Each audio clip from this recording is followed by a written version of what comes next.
الحمد للہ وکفی وسلام علی عبادہ الذین اصطفی اما بعد۔ سورہ بقرہ کے 24 رکوع مکمل ہو چکے ہیں، آج 25واں رکوع شروع ہو رہا ہے۔ اللہ رب العزت نے 23ویں رکوع کے شروع میں روزہ رکھنے کا حکم نازل فرمایا اور اس کے بعد روزے سے متعلق احکامات کو ذکر فرمایا، اور رکوع کے آخر میں اس روزے کا ذکر فرمایا کہ جو روزہ ساری زندگی رکھنے کا ہے۔ ایک روزہ وہ ہے جو سال میں صرف 1 مہینہ 29 یا 30 دن رکھنے ہیں، اور ایک روزہ وہ ہے جو زندگی بھر رکھنا ہے، پیدائش سے لے کے موت تک رکھنا ہے، جو کہ حرام مال سے روزہ رکھنا، اس کو اللہ رب العزت نے ذکر فرمایا۔ پھر اس کے بعد اگلے رکوع کے اندر اللہ تعالیٰ نے حج کے احکامات کو ذکر فرمایا، اور اس کے اندر احرام کا ذکر فرمایا۔ اس احرام کا اور اس کے احکامات کا ذکر کیا جو سال کے اندر مخصوص ایام میں باندھنا ہے، مخصوص ایام میں مخصوص دنوں کے اندر باندھنا ہے، اس احرام کا ذکر کیا۔ اور اس کے بعد اس احرام کا ذکر کیا جو احرام ساری زندگی انسان کو باندھنا ہے، جب سے پیدا ہوا اس وقت سے کلمہ پڑھنے کے بعد سے لے کے موت تک یہ احرام ہمیشہ بندہ رہے گا، اس احرام کا یہاں پہ اللہ تعالیٰ ذکر فرما رہے ہیں۔ چنانچہ اللہ رب العزت ارشاد فرماتے ہیں، الحج اشہر معلومات، حج جو تم پر فرض کیا گیا ہے اشہر معلومات، گنتی کے چند مہینے ہیں جن کے اندر حج فرض کیا گیا ہے۔ حج کے ویسے تو ایام ہیں 5، 9 ذی الحجہ، 10 ذی الحجہ، 11 ذی الحجہ، 12 ذی الحجہ، یہ 5 ایام ہیں، اور 13 ذی الحجہ، 9 سے لے کے 13 ذی الحجہ تک یہ 5 ایام ہیں کہ جو ایام حج کہلاتے ہیں، جن کے اندر حج کے مختلف احکامات کو انسان نے پورا کرنا ہوتا ہے۔ مگر اس کے علاوہ حج کا احرام حاجی کب سے باندھ سکتا ہے، تو اس کے بارے میں ذکر فرمایا کہ 3 مہینے ہیں، تقریباً 2.25 مہینے بنتے ہیں۔ رمضان المبارک کا مکمل مہینہ، ذی القعدہ کا مکمل مہینہ، اور ذی الحجہ کے ابتدائی 10 دن، ان سے کے اندر جب کبھی بھی حاجی چاہے حج کا احرام باندھ سکتا ہے اور باندھ کے اپنا سفر شروع کر سکتا ہے۔ پچھلے زمانوں کے اندر چونکہ سفر سمندری جہازوں پر ہوا کرتے تھے تو مہینوں کے سفر ہوا کرتے تھے۔ لوگ پاکستان سے ہندوستان سے جب جایا کرتے تھے تو ہندوستان سے سفر کرنے کے لیے بھی رمضان المبارک سے پہلے سفر پر نکلا کرتے تھے، تو لہٰذا حج کا احرام باندھنے کی مدت بتا دی کہ رمضان المبارک شروع ہو جائے تو تم حج کا احرام باندھ سکتے ہو۔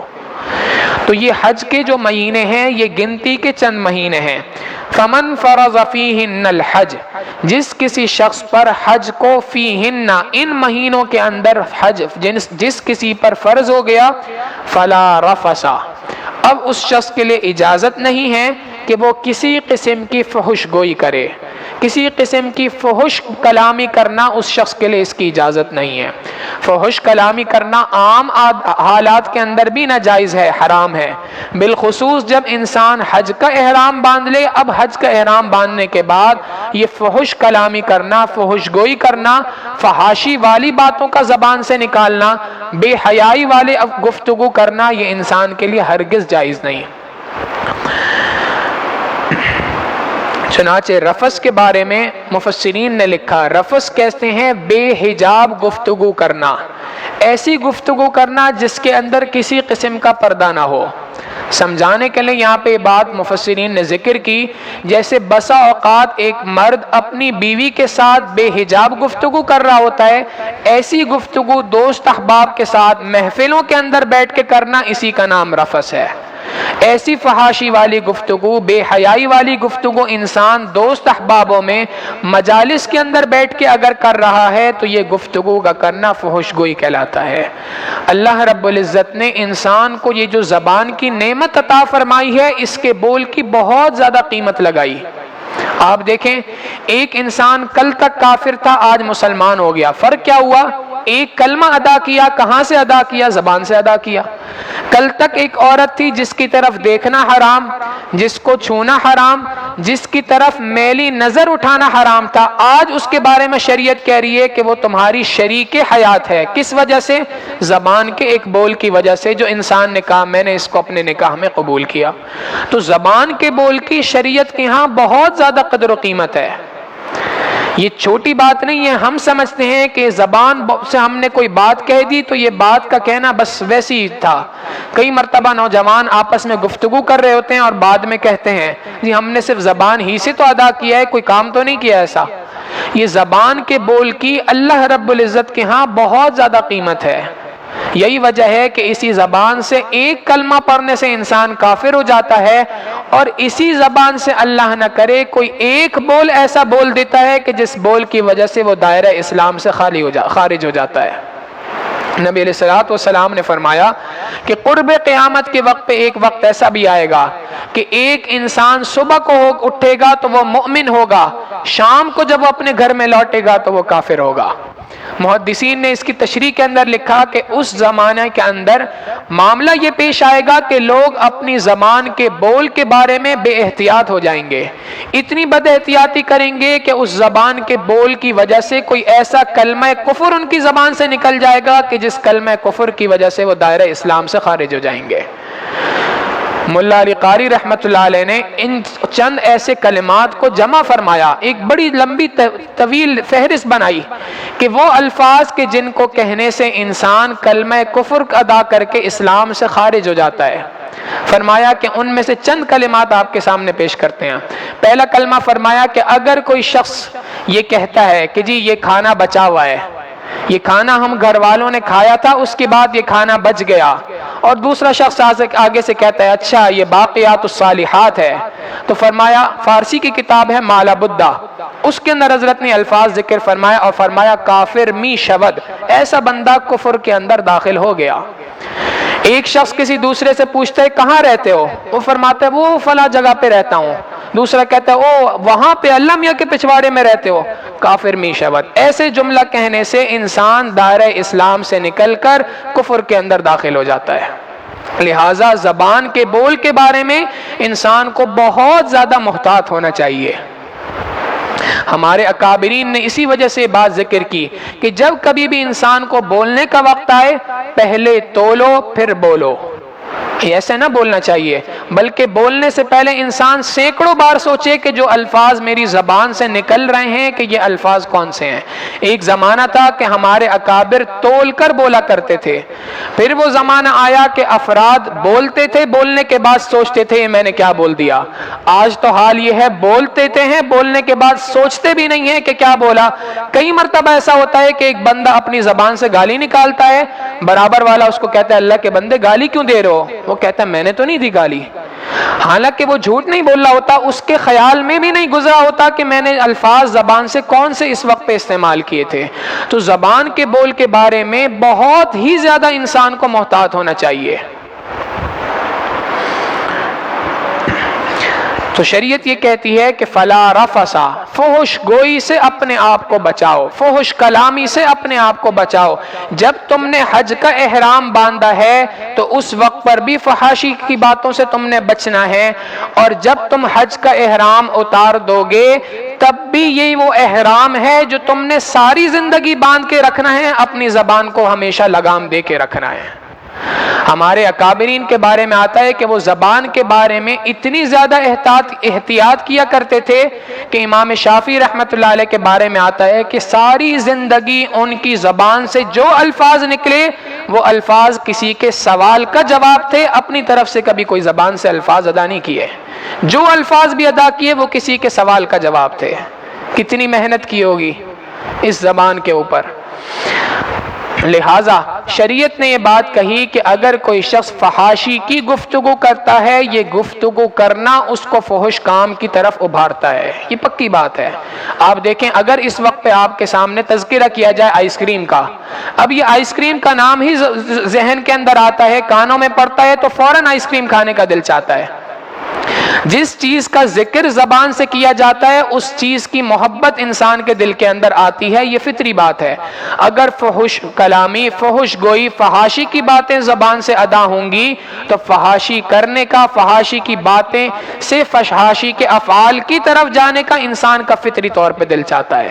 لہٰذا یہ اس بات کو ذہن نشین رہے، انسان کی آنکھ اور انسان کی زبان یہ دو ایسے راستے ہیں جس سے زنا کی ابتدا انسان کیا کرتا ہے۔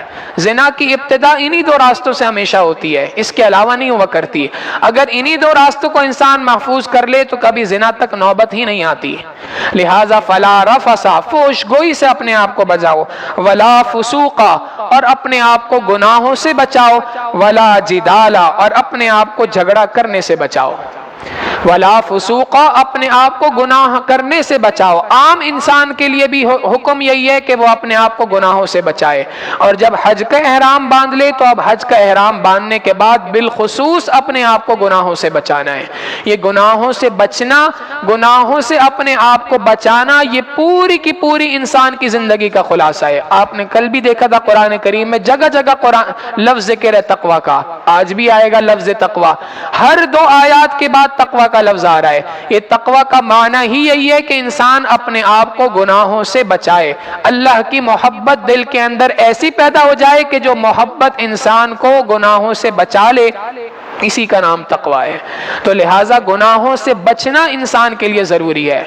سلف صالحین کے معمولات میں یہ بات لکھی ہے کہ اس امت میں ایسے ایسے مشائخ گزرے ہیں کہ جن کے گناہ لکھنے والے فرشتے کو 20 سال تک گناہ لکھنے کا موقع ہی نہیں ملا۔ جب یہ حضرات 20 سال تک گناہ لکھنے والے فرشتے کو گناہ لکھنے کا موقع نہ ملا، ایسے اعمال لے کے جب اللہ کے حضور پیش ہوں گے، سوچیں اس وقت ہم اور آپ کیا جواب دیں گے۔ لہٰذا اپنے آپ کو اس محنت میں لگانا کہ جس محنت سے انسان 100% اپنے آپ کو گناہوں سے بچا سکے، ہر انسان کے اوپر ضروری ہے۔ لہٰذا فلا رفث، فحش کلامی سے اپنے آپ کو بچاؤ، ولا فسوق، اور گناہوں سے اپنے آپ کو بچاؤ، ولا جدال فی الحج، حج کے اندر جھگڑا کرنے سے اپنے آپ کو بچاؤ۔ یہ جھگڑا جو ہے یہ بہت بڑی فساد کی جڑ ہے۔ جھگڑے کی ایک درجہ تو یہ ہوتا ہے کہ انسان فضول بحث مباحثے سے بھی اپنے آپ کو بچائے، یہ بھی جھگڑے سے بچنے کا ایک درجہ ہے، اور یہ اعلیٰ ترین درجہ ہے۔ ایک تو یہ ہے کہ عام جھگڑوں سے اپنے آپ کو بچائے، اور ایک ہے کہ انسان اپنے آپ کو فضول قسم کے بحث اور مباحثے سے بچائے۔ ہر وہ بحث، ہر وہ مباحثہ جس کا کسی قسم کا کوئی نتیجہ نہ ہو، نہ دنیا کا فائدہ ہو نہ آخرت کا فائدہ ہو، ایسے مباحثے اسے اپنے آپ کو بچانا یہ شریعت کا سب سے اولین ترجیح ہے۔ شریعت اسی چیز کا انسانوں سے مطالبہ کر رہی ہے، ولا فسوق ولا جدال فی الحج، اپنے آپ کو ایسے بحث و مباحثوں سے، ایسے جھگڑوں سے اپنے آپ کو بچاؤ۔ آج ہمارا حال یہ ہے کہ ہم اس کے مقابلے میں بالکل الٹ ہو چکے ہیں۔ جو انسان جتنی زیادہ نیکی کی طرف اپنے قدم بڑھا رہا ہوتا ہے اتنے زیادہ جھگڑا کرنے والا وہ بن رہا ہوتا ہے۔ عام حالاتوں میں دیکھ لیں، روزہ رکھنے کے بعد عصر کی نماز کے وقت پہ اگر کسی بندے سے تھوڑا سا ہلکا سا بھی انسان اگر الجھ جائے نا دوسرے سے تو پتہ چلتا ہے یہ روزہ رکھ کے روزہ رکھنے کے بعد میرا دماغ گرم ہو جاتا ہے۔ کئی مرتبہ ایسی باتوں کے اوپر الجھ رہے ہوتے ہیں کہ جب تیسرا بندہ پوچھتا ہے کہ بھائی کیا معاملہ ہے جس کے اوپر آپ کا جھگڑا ہو رہا ہے، بات ایسی ہوتی ہے کہ تیسرے بندے کو خود ہنسی آ جاتی ہے۔ ایک مرتبہ ہماری اس مسجد کے اندر دو حضرات آپس میں الجھ گئے، عصر کی نماز کے بعد کا وقت تھا، کافی دیر گزر گئی، بحث و مباحثہ بڑھتا جا رہا ہے، آواز بڑھتی جا رہی ہے۔ میں نے کسی سے پوچھا کہ بھائی یہ کیوں لڑ رہے ہیں آپس میں؟ انہوں نے کہا جی بات یہ ہے کہ عصر کی نماز کی جماعت ہو رہی تھی، دونوں ساتھ کھڑے تھے، ایک کی کوہنی جو ہے وہ دوسرے کو سجدے کے اندر لگ گئی، اس وجہ سے آپس میں جھگڑا کر رہے ہیں۔ اب آپ بتائیں یہ کوئی جھگڑا کرنے کی بات ہے؟ تو کئی مرتبہ ایسا ہوتا ہے کہ ہم فضول باتوں کے اوپر بحث و مباحثہ کر رہے ہوتے ہیں۔ یاد رکھیں حدیث مبارکہ کے الفاظ ہیں، نبی علیہ الصلوۃ والسلام نے فرمایا جس کسی شخص نے حق پر ہونے کے باوجود جھگڑا چھوڑ دیا، ایک تو یہ ہے کہ اپنی غلطی ہو، ایک یہ ہے کہ حق پر ہونے کے باوجود جھگڑا چھوڑ دیا، میں اس کو جنت کے وسط میں محل کی ضمانت دیتا ہوں۔ کتنی بڑی ضمانت ہے۔ بحث و مباحثے سے فقط اس بات پہ چھوڑ دے کہ یہ بحث و مباحثہ صرف تکرار کا باعث بنے گا۔ کئی مرتبہ ہم یہ بات سمجھتے ہیں کہ میں اپنی جگہ صحیح ہوں، میں جو یہ بات کر رہا ہوں میرا مقصد صرف سامنے والے کو سمجھانا ہے۔ بھائی آپ نے کسی کو سمجھانے کا ٹھیکہ نہیں لے رکھا، آپ اپنے آپ کو خاموش کر لیں، اچھا بھائی اگر مجھ سے غلطی ہوئی تو میں معذرت چاہتا ہوں، اتنی بات اگر کر کے اس بات کو وہیں پہ سمیٹ دیں گے تو سامنے والے کو خود اپنی بات کی غلطی کا احساس ہو جاتا ہے، اس کا ادراک اس کو ہو جاتا ہے۔ قرآن کریم کہتا ہے ادفع باللتی ہی احسن، ان جھگڑوں کو بہترین طریقے سے اچھے طریقے سے نمٹا دو۔ لہٰذا جب حج کا احرام باندھا ہے تو اب حاجی یاد رکھو یہ بات کہ ایک احرام تم نے اب ساری زندگی کے لیے باندھنا ہے، اور وہ احرام ہے کہ فحش گوئی سے اپنے آپ کو بچانا ہے، جھگڑوں سے اپنے آپ کو بچانا ہے، اور اپنے آپ کو ہر قسم کے گناہوں سے بچانا ہے۔ وَمَا تَفْعَلُوا مِنْ خَيْرٍ يَعْلَمْهُ اللَّهُ، اور جو کوئی تم خیر کا کام کرتے ہو، نیکی کا کام کرتے ہو، يَعْلَمْهُ اللَّهُ، اللہ اس کو جانتا ہے، اس پر تمہیں پورا پورا اجر و ثواب عطا کرے گا۔ وَتَزَوَّدُوا، اور جب تم حج پر جاؤ تو اپنے ساتھ حج کا ساز و سامان زادرہ اپنے ساتھ ضرور لے کے جاؤ۔ پچھلے زمانے کے اندر یمن کے بعض افراد تھے، ان کے ذہن میں یہ بات تھی، وہ اپنے گھروں سے نکلتے تھے تو حج کا کوئی ساز و سامان اپنے ساتھ نہیں رکھتے تھے، اور کہا کرتے تھے کہ نحن المتوکلون، ہم تو اللہ پر توکل کرنے والے ہیں، اور اس توکل کے ساتھ کوئی پیسہ اپنے ساتھ نہیں رکھتے تھے، سونے کے لیے کوئی بستر اپنے ساتھ نہیں رکھتے تھے، کھانے پینے کی اشیاء اپنے ساتھ نہیں رکھتے تھے، جہاں کہیں بھوک لگتی تھی کسی سے مانگ لیا، سونے کا وقت آ گیا کسی سے بستر ادھار پہ مانگ لیا، تو اس سے دوسروں کو تکلیف ہونا شروع ہو گئی۔ تو اللہ رب العزت نے یہ بات سمجھا دی کہ تمہارا یہ توکل نہیں کہلائے گا کہ تم اپنے ساتھ زادرہ نہیں رکھ رہے، بلکہ وَتَزَوَّدُوا، اپنے ساتھ سفر کا زادرہ رکھو، سفر کے سامان، سفر کے اخراجات کے لیے جتنے پیسوں کی ضرورت ہے، جن جن چیزوں کی ضرورت ہے ان کو اپنے ساتھ رکھو۔ فَإِنَّ خَيْرَ الزَّادِ التَّقْوَىٰ، یاد رکھنا یہ بات کہ جب تم زادرہ مال پیسہ اپنے ساتھ رکھ رہے ہوگے، کہیں ایسا نہ ہو کہ اس مال پیسے کی محبت تمہارے دل میں آ جائے۔ سب سے بہترین زادرہ، سب سے بہترین انسان کے ساتھ توشہ جو ہے فَإِنَّ خَيْرَ الزَّادِ التَّقْوَىٰ، وہ تقوی کا توشہ ہے، وہ تقوی کا توشہ ہے جو انسان اپنے ساتھ رکھے۔ یعنی ہر بندے کو یہ بات سمجھا دی کہ تم نے اپنے ساتھ زادرہ بھی رکھنا ہے، مگر اس زادرہ کے اندر تمہارا دل نہ ایسا اٹک جائے کہ تم حج کے دیگر چیزوں سے غافل ہو جاؤ اور مال پیسے کی طرف تمہاری توجہ ہو۔ لہٰذا سب سے بہترین زادرہ جو تم نے ساری زندگی اپنے ساتھ رکھنا ہے، حج کے سفر کے اندر جو زادرہ رکھنا ہے وہ تو ہم نے تمہیں بتا دیا، مگر یہ جو احرام تم نے ساری زندگی کا باندھا ہے، فسوق سے، فجر سے، جدال سے اپنے آپ کو بچانے کے لیے، اس کے ساتھ جو تم نے زادرہ رکھنا ہے وہ زادرہ تقوی کا زادرہ ہے۔ یاد رکھو وَاتَّقُونِ يَا أُولِي الْأَلْبَابِ، اے عقل مند لوگوں تم دنیا کے اندر صرف مجھ ہی سے ڈرو، تمہارے لیے اگر کوئی ذات ہے جس سے تمہیں ڈرنے کا حق ہے تو وہ فقط میری ذات ہے، مجھ سے ڈرتے رہو اور ڈر ڈر کے اعمال کرتے رہو تو میں تمہارے اعمال کو قبول کروں گا۔ آگے اللہ تعالیٰ فرماتے ہیں صحابہ رضی اللہ تعالیٰ عنہ مجمعین کو ایک بات کا اشکال تھا کہ اگر ہم سفر حج پر جائیں اور حج پر جاتے ہوئے ساتھ میں کوئی ساز و سامان ایسا لے جائیں جو وہاں پر بیچ دیں اور تجارت بھی ہو جائے گی، صادرہ جو اپنے ساتھ سفر کے اخراجات ہیں وہ بھی پورے ہو جائیں گے، تو کیا ایسا کرنا جائز ہے کہ نہیں جائز ہے؟ یہ سوال ذہن میں تھا۔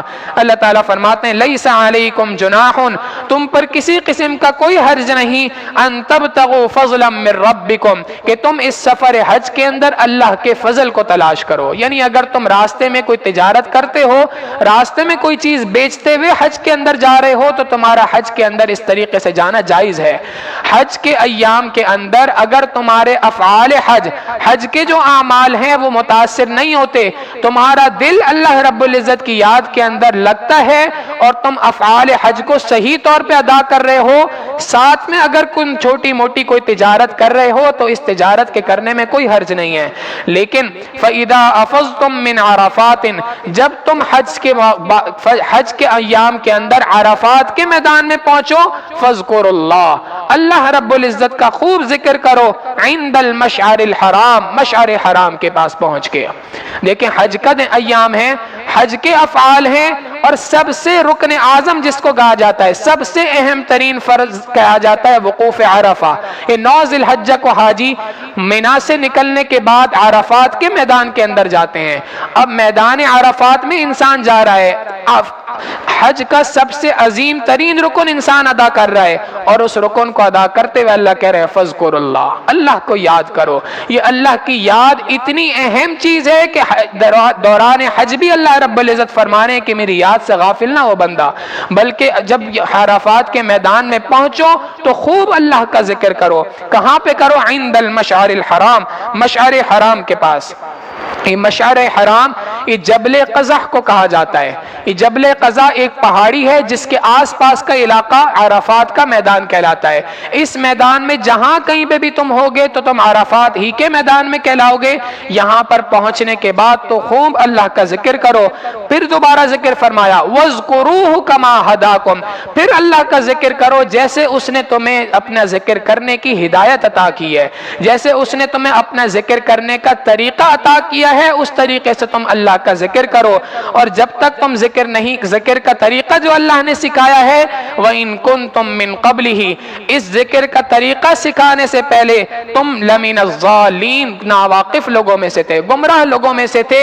اللہ نے تمہیں ذکر کرنے کا طریقہ سکھایا، لہٰذا جب تم حج کے ایام کے اندر ہو وہاں پر بھی تم خوب اللہ رب العزت کا ذکر کرو۔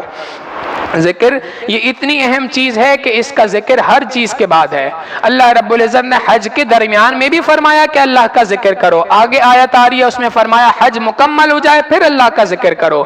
تیسری جگہ پہ فرمایا نماز سے فارغ ہو فَإِذَا قَضَيْتُمُ الصَّلَاةَ، نماز سے فارغ ہو فَاذْكُرُوا اللَّهَ، اللہ کا ذکر کرو۔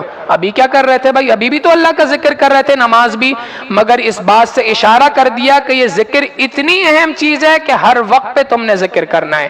اس ذکر سے اپنے دل کو ہمیشہ منور کر کے رکھو گے تو تم دنیا میں کامیاب رہو گے، اور اگر ذکر سے اپنے دل کو منور ہمیشہ نہیں کر رکھو گے، کبھی ذکر کرو گے کبھی نہیں کرو گے، تو تم ناواقف لوگوں میں سے ہوگے، گمراہ قسم کے لوگوں میں سے ہو جاؤ گے۔ یاد رکھیے گا دنیا میں ہر چیز کے اندر مقدار کی ایک تاثیر ہوتی ہے، ہر چیز کے اندر مقدار کی ایک تاثیر ہوتی ہے، اتنی مقدار نہ پہنچے تو وہ چیز مکمل نہیں ہوتی۔ آپ ڈاکٹر کے پاس جائیں، کوئی بیمار ہو تو ڈاکٹر کہتے ہیں جی یہ اینٹی بایوٹک ہے، آپ نے 7 دن تک روزانہ صبح شام کھانی ہے۔ اب اگر ایک شخص سوچے کہ نہیں میں صبح شام نہیں کھاؤں گا، میں 7 کے بجائے 14 دن روزانہ ایک گولی کھاؤں گا، تو اس کو کبھی فائدہ نہیں ہوگا۔ ڈاکٹر کہے گا کہ جی جو بات جس طریقے سے کہی تھی اسی طریقے سے آپ نے اس کو پورا کرنا تھا۔ بالکل یہی مثال ہے ذکر کی بھی کہ اللہ رب العزت نے ذکر کی ایک مقدار رکھی ہے، جب تک اتنی مقدار کے اندر ذکر انسان نہیں کرے گا اس کا یہ دل غیر اللہ سے صاف نہیں ہوگا۔ اللہ رب العزت نے منافقین کی جو نشانی قرآن کریم میں بتائی، یہ نہیں بتائی کہ وہ ذکر نہیں کرتے، بلکہ فرمایا ذکر تو کرتے ہیں، وَلَا يَذْكُرُونَ اللَّهَ إِلَّا قَلِيلًا، اللہ کا ذکر کرتے ہیں مگر اللہ کا تھوڑا ذکر کرتے ہیں۔ لہٰذا ایمان والوں سے اس بات کا مطالبہ ہے کہ ایمان والے کثرت کے ساتھ اللہ کا ذکر کریں، لیٹے بیٹھے چلتے پھرتے ہر وقت ان کے دل کے اندر اللہ کی یاد موجود ہو۔